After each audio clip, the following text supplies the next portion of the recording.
All right, guys, I removed the trees already. The trees in the front, the trees was on the ground. This was the sorry, guys. I removed all those dead branch tree was on the way right here. This is the section I'm going to make to bring some tree all the way back there.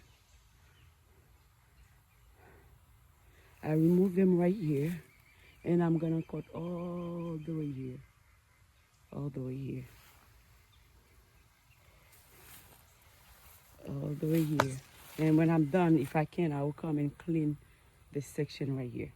But for now, I got the Lenmo battery in my hand. Those are the battery. Let me put them.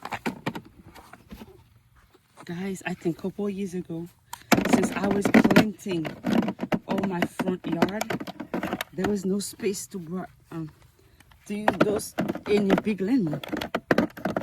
And I went and bought that small one and all these, and she was on sale. Until then, I've been using it. It's a beautiful, nice small, can go in every nice corner.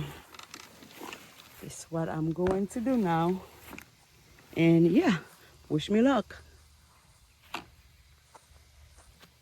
Let me see, I think it's one here.